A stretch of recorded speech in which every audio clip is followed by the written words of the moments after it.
Okay, so we got the recorder back on. It is streaming now. All right, so during the lab time, I want you guys to do some hands-on stuff that relates to the lecture. I didn't quite have time to demonstrate how to do it during the lecture, so we're gonna do it, I will show you guys how to make your own circuit during this time. And then after that, you can do the homework assignment. If we can't get it done today, it's no big deal. I can extend the deadline. Okay, so don't worry about the part that says you have to turn it in by 1:20.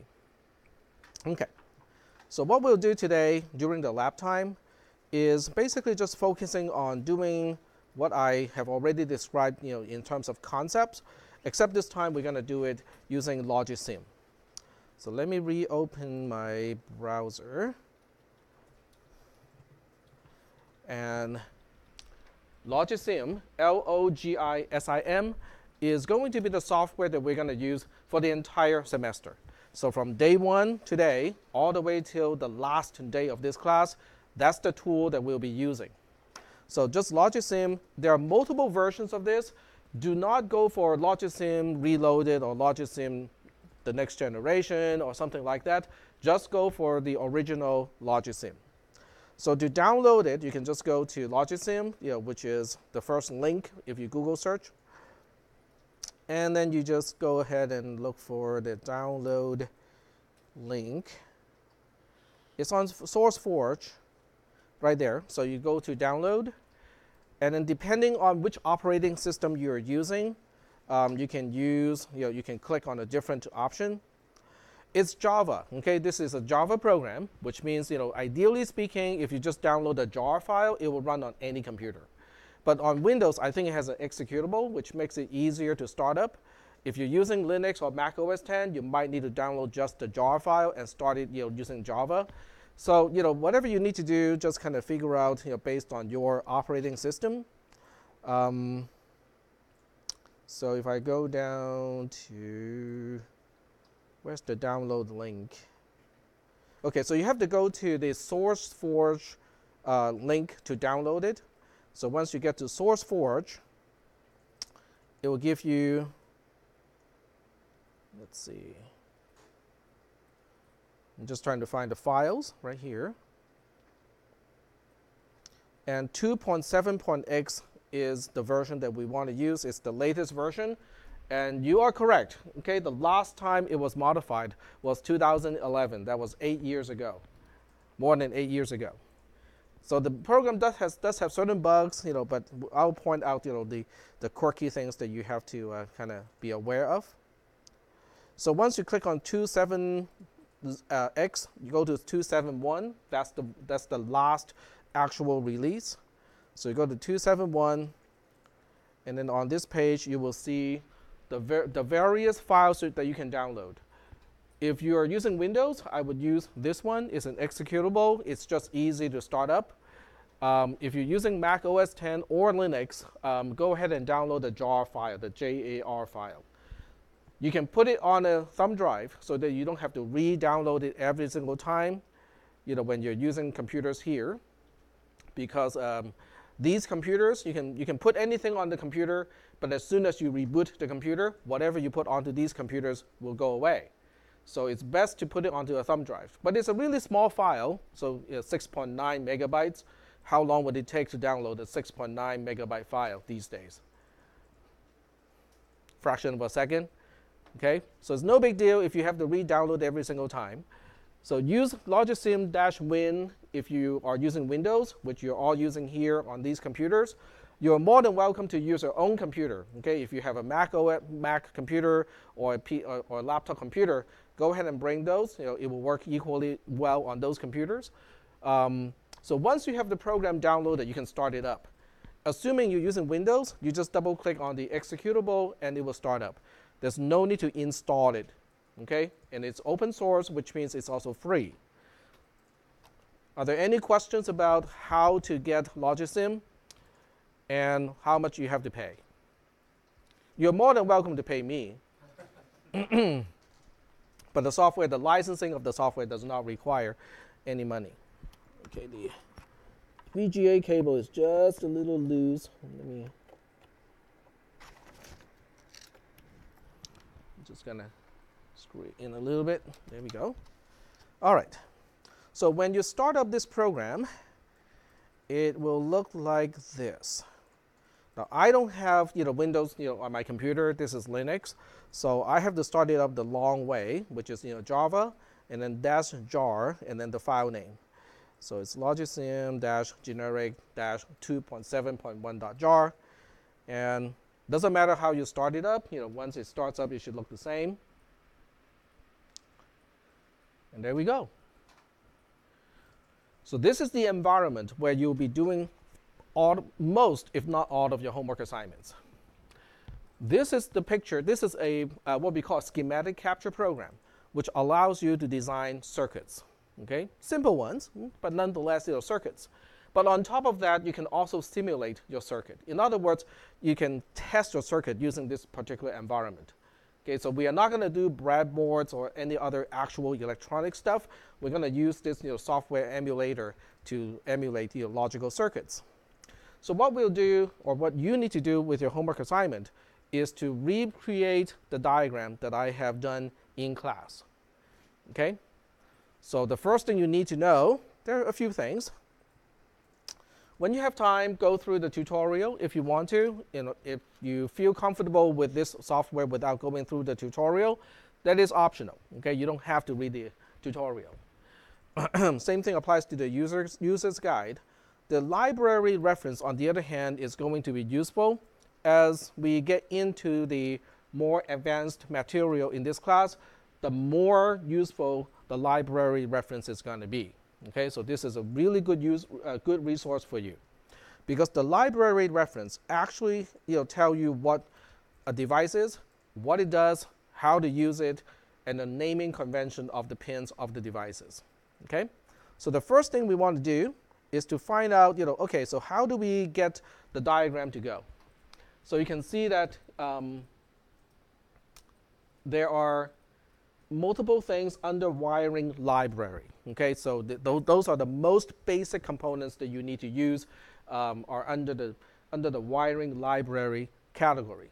So in here, how many people can identify, I would say, all of the components that we need?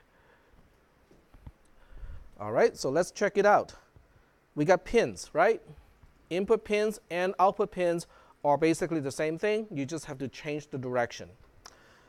We also have transistors, okay, so that's over here. We also have power and ground. So let's see. Nope, this is power ground here. So power ground is kind of combined, but if you click on it, it will tell you what it is. So let's click on transistor. So when you click on transistor in the documentation or the library reference documentation, it repeats basically everything that I talked about today in class. So if you want to have a second reference in order to explain how to use a transistor or the differences between an N transistor versus a P transistor, this is good material. Okay, it is once again free. Okay, so once I have introduced where to find documentation, I'm going to put this aside so I can just kind of focus on building that circuit. So to build that circuit, you can also see on the main interface of Logisim, we got some basic symbols on the top side already. Those are shortcuts. So I would use the shortcuts for the input pins and the output pins. So just click on the input pin symbol, which is a square, and place it on your screen. And by the way, you can zoom in and zoom out as well. The zoom control is all the way at the lower left corner of your screen, which is kind of non-conventional, but it is there.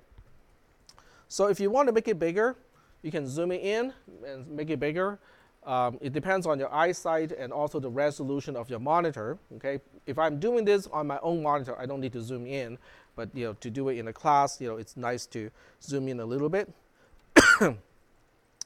After you place a component onto your own circuit, you can see that there is a particular window here. Okay. That shows you the properties of whatever is selected. This is now selected because you can see the highlighting of the component. So once you have a particular component selected, you can see its properties and change those properties if you need to. In the design during the lecture, it has a label of X. So I can just put in the label of X. The label is, for the most part, not really used for anything else. So you can put in anything that's reasonable as a label. All right, so let's go ahead and make another pin Y. There are two ways to make another pin. You can go to the top, select the pin tool, and then click somewhere in the main area to make another pin. But you can also duplicate. Duplicate is going to duplicate whatever you have selected. It can be multiple components. Control D is the shortcut key to duplicate. So now I have a duplicate pin, input pin, which also has the same label of X. So I can change the second one to Y. There we go. So these are the two input pins. And then the output pin is, I would drag it from here and then just put the output pin here. In the design, the output pin has no name, so you don't really have to label it. If you do want to label it, you can always just go to label and label it as output. But that's optional. It's not needed. Do we have any questions about using LogicSim at this point? Okay, fairly simple once you get used to it. And then the other things that we need, we have to get to wiring to get to those. So go to the wiring category, and then you can see all the other things that we will need. One is power. So go to power, and conventionally power should be up and ground should be low. So I'm going to follow that convention, power and ground, like that. Any questions about finding the symbol for power and the symbol for ground? Questions? All right.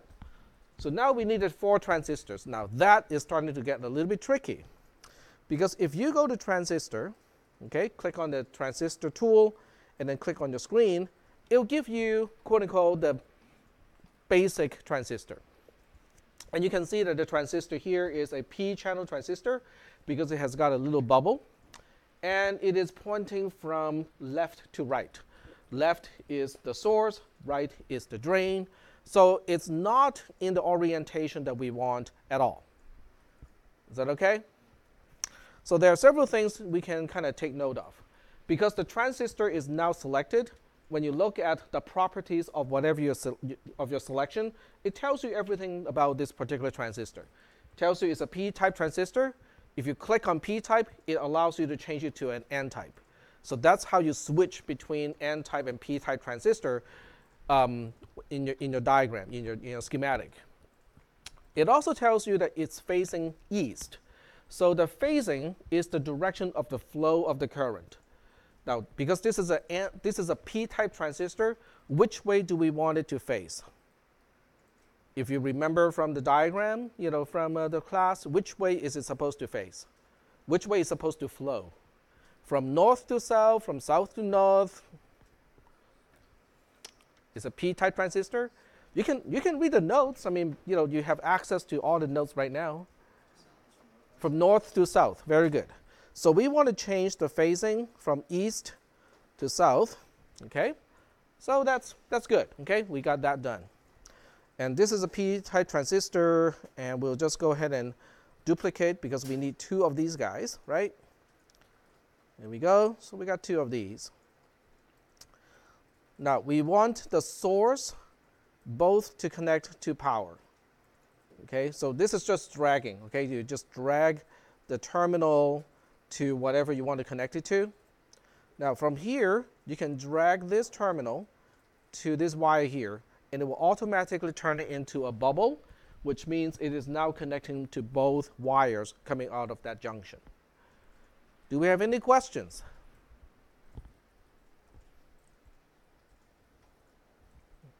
No questions? Now just remember, whatever I'm doing right now is being recorded, so even if you cannot kind of catch up with me, you can always watch it later. Okay, so now I want to do some connections between the gate of the transistor to the input pins.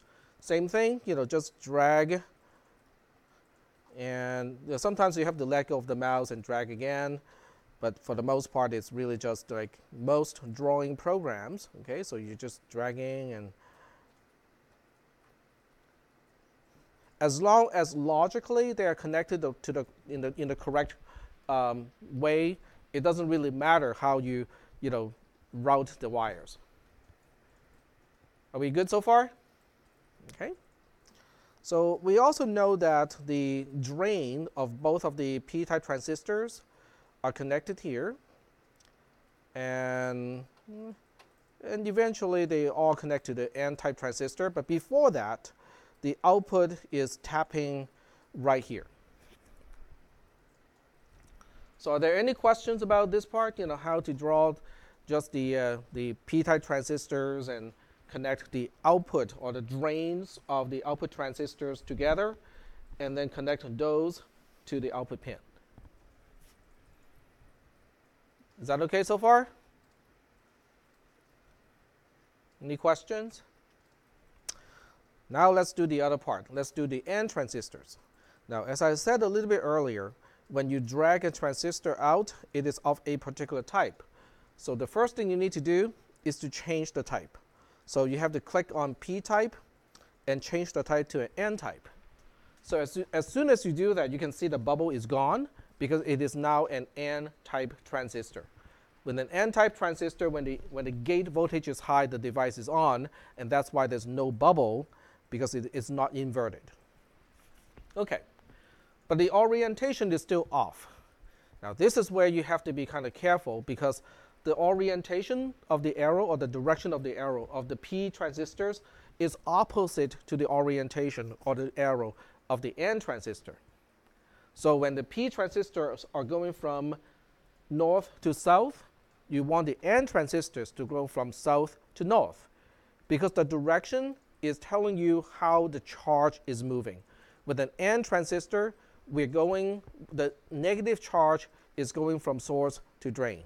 With a P transistor, it's the positive charge that's going from source to drain. So that's why they have to be opposite. So now that we want this to face north, you change phasing to north, and that's how you can get one of your N transistors. Now, by the way, you can also flip the gate. So even though we have the right orientation, if for any reason you want the gate not to be on the west but on the east, you can change that as well.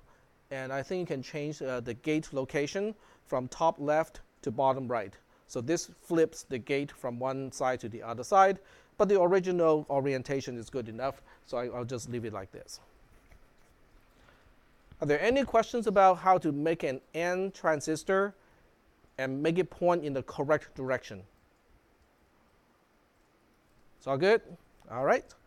So we'll go ahead and drag it to kind of the right place, and then Control D to replicate or to duplicate it, so that we now have two N transistors.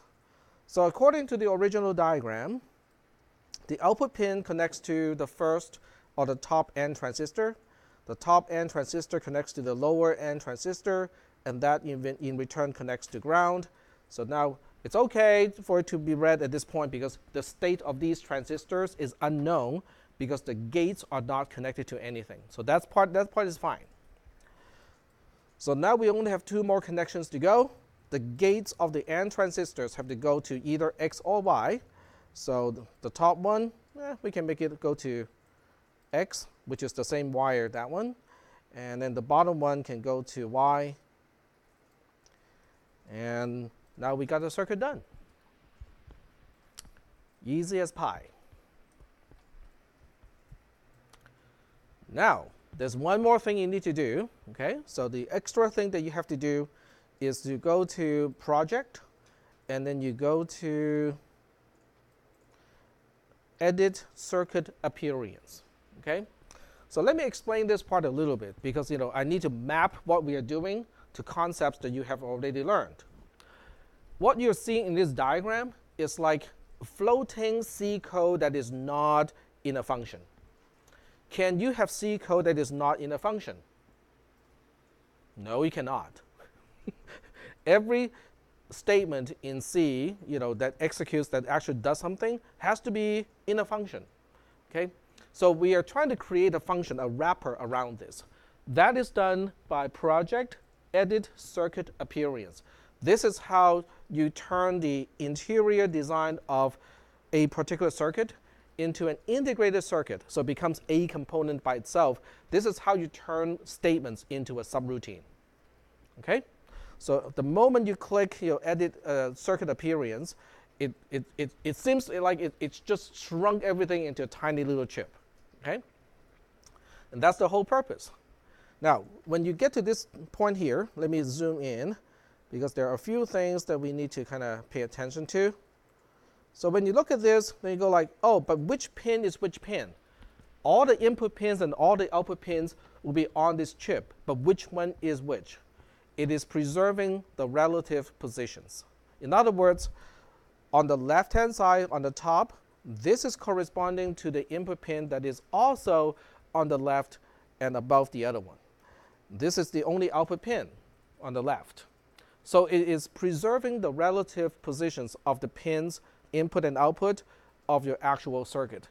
When you turn this in, you have to turn it in where these pins are in the right orientation, in the right positions, because that's how I'm going to test your circuit. Okay? What if you have a complicated design that has like 16 pins, okay? And you're kind of like, I'm not really quite sure this is mapping to the right thing in my actual circuit. Click on it, okay? If you just click on it, you will see there's a PIP, there's a picture-in-picture with the actual pin highlighted. So that's how you can quickly go to each pin and go like, oh, what is that actual pin inside the circuit? This is how you can quickly determine, is this the right pin at the right position? Is that okay? For the most part, we don't need to do anything at this point, but if you want to, you can always do some labeling. So you can say, oh, this is X, this is Y, and this is the output. This is completely optional. You don't have to do this. But when you create a function, most of the time it's helpful to name your parameters in a way that reminds you of what the circuit is going to do. Now the output technically really should be X NAND Y, because that's what the output is. But it's up to you. This is just really commenting or documentation. It's not required. Are we good so far? So when you are all done with this, you can save the file. You're also encouraged to save the file frequently. So whenever you got a few things done, save it. Okay, you can just save it frequently, because Logisim has a known bug that causes it to crash. Okay, for simple stuff like this, it should not crash. But for complicated design, it can crash. So just go to File, click on Save, and give it a name. Okay, whatever folder you want to select is fine. Just remember where you're saving it to. It automatically appends .circ as the extension of the file, so that part you do not have to do. For the homework assignment, I think there's a particular name that I want you to use, so you have to remember to kind of use that specific name. So I'm just going to call this NAND2 here, which may not be the name that you need to use. Okay, I'm just using it as an example. There we go. All right. So with this out of the way, I'm going to go back to the browser so I can show you what you need to do for this homework assignment, and how you can find out what homework assignments are available or are open. So when you scroll down from your top view, you should find lab:/Logisim setup, Logisim setup file submission. Those should be visible to you. Is that right? Okay. So the first one, if you see this little rocket symbol, or it's a shuttle, which is really ironic because there are no space shuttles anymore. Neither the United States nor the Russians have space shuttles anymore. But anyway, so when you see the little shuttle, it is a quote-unquote quiz in Canvas. It's not an actual quiz. Okay? It's really just step-by-step instructions where each step has an embedded question, so that I can kind of engage you guys to think about it, to answer something for each step. I think for this one, you can restart the quiz as many times as you want to, as long as it is within the time frame. So it's not like a quiz where you have a limited time and you can only do it once. This one you can do it as many times as you want to. The other one, which is labeled lab:/Logisim LogicSim setup file submission is quote unquote an assignment. This is where you can submit a file so that I can grade. Okay, so your whatever circuit file that you have saved is what you need to submit here. You just need to upload it. Make sure you click OK. That's one last step that you need to go through to make sure the file is uploaded. So there are 2 steps for today's lab. Any questions about the lab? So I'm going to click on this one and show you a preview of what it looks like before you start. So this is just a preview, and you can see that there's question number 1, but it's not really a question. It's asking you to do certain things, and then it will ask you a almost trivial question. So in this case, the question is, based on the recommendations at the website, the file ending with an extension of tar.gz is intended for which operating system? Okay, I think the answer should be there somewhere. Otherwise I wouldn't be asking this question. Okay, so it's just like making sure that you kind of go through the steps, and then the next question, kind of the same thing. Okay, the question here is, there are several versions of LogicSim. The latest version is, okay, I'm not going to say it. It's rather obvious. Okay, just if you already have LogicSim up and running, that should be pretty obvious. So the quiz, so-called quiz, is really just kind of like this. It's guiding you through the process to get the activity done. In most activities, I let you restart the quiz as many times as you need to. So for those people who don't want to actually read the documentation, they can just restart the quiz. Oh, I got this wrong. Let me try another answer. It's wrong again. Let me retry that again. If you do it systematically, you will get the right answer eventually. There are so many ways. There are only so many ways to answer multiple choice questions. Okay? Are there any questions about the so-called quiz? It's really just lab procedures broken up into multiple steps, and you have to answer those questions along the steps. Yep? It's asking for a restricted buffer Access code is LogicSim itself, all lowercase. Yep. So just LOGISIM, all lowercase. Give it a try, because sometimes I forget what I use for the access code.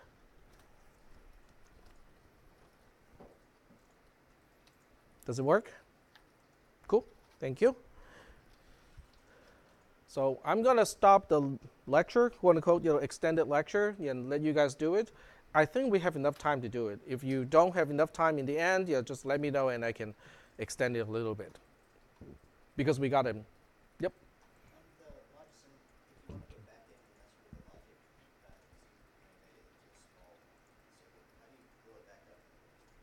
Okay, so the question is, in LogicSim, when you're looking at this, how do we look into the content of that circuit again? There are several ways to do it. There's one key here. I think it's this one. So that one says, edit viewed circuits layout. So when you click it, it goes into the actual implementation of the circuit. And you can switch it back to the chip, just by going between these two. Mm-hmm. Any other questions before I turn off the recorder? What's the file name, or will it now you need to save it as? The file name the file name that you need to save it as is in the other assignment. So if you go to LogicSim setup file submission, I think that one tells you. Oh, maybe not. I think it's the last step. Let me see if I can find it. I'm fairly sure that I wrote it down somewhere. It might be the very last step. So preview and go all the way to the last one. The last one is not a question, by the way. It's called a spacer on my side. I don't know how it's called on your side. So this is the very last step. And I want it to be called NAND2.CIRC. So it's written here. Okay. Any other questions? All right. If there are no other questions, I'm just going to let you guys do what you need to do. And if you have any questions, or if you get stuck, at a particular step, just let me know. Yep. Or when we name our files, you don't want us to put our last name. Nope, you don't need to use your last name, first name, or student ID because your submission is specific to you, so I automatically know who turned it in. Yep, but that's a good question. Yep. Any other questions? We good? All right. So I'm going to stop the recorder.